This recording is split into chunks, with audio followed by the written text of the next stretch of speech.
ഒട്ടും ബുദ്ധിയും ലോകവിവരം ഇല്ലാത്ത രണ്ടുപേര് പുറത്തു പോയാൽ എന്തൊക്കെ സംഭവിക്കും അറിയണമെങ്കിൽ ഈ വ്ലോഗ് കണ്ടാൽ മതി. ഇന്ന് ജനുവരി 1 പുറത്തിറങ്ങിയില്ലെങ്കിൽ എങ്ങനെ ശരിയാവാന്ന് കരുതിട്ട് ഇറങ്ങിയത്. അപ്പൊ പിന്നെ ബേപ്പൂർ ഫെസ്റ്റ് ജസ്റ്റ് ഒന്ന് ചെങ്കാറിലും കയറാന്ന്. വീടിന്റെ തൊട്ടടുത്താണെങ്കിൽ ഞാൻ ഫസ്റ്റ് ടൈം ആട്ടോ കയറുന്നത്. ചിരിക്കൊരു സുഖമില്ലാന്നൊക്കെ തോന്നലല്ല ഗൈസ്, സത്യം.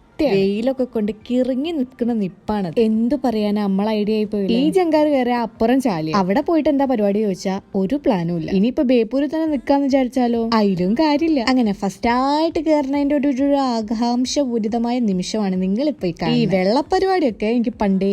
അതുകൊണ്ട് തന്നെ ഈ സാധനം മുങ്ങി പോണതൊക്കെ അതിന്റെ മനസ്സിലുള്ള. അല്ലല്ലോ എന്ത് കാര്യത്തിലൊരു ദുരന്തം ആലോചിക്കല് അതൊരു സ്വാഭാവികമാണ്. എന്തേലും സംഭവിക്കുകയാണെങ്കിൽ പെട്ടെന്ന് ജാക്കറ്റ് കിട്ടാൻ വേണ്ടി ഞാൻ അതിന്റെ അടുത്ത് തന്നെ ആയിരുന്നു. വേറെ 5 മിനിറ്റ് കൊണ്ട് എത്തി. അങ്ങനെ നടക്കുമ്പോഴാട്ടോ ഈ ഒരു ഐസ്ക്രീം കട ഉണ്ടത്. എന്നാ പിന്നെ അവിടുന്ന് ഒരു ഐസ്ക്രീം മേടിക്കാൻ. ഇത്തവണ ഞാൻ വെറൈറ്റിയാ സ്ട്രോബെറി എടുത്ത്. നമുക്ക് ഭയങ്കര ഭാഗ്യം പിടിച്ച ദിവസം ആയതുകൊണ്ട് തന്നെ ഐസ്ക്രീം നൽകി. നിങ്ങളെ ന്യൂ ഇയർ എങ്ങനെയാണ്?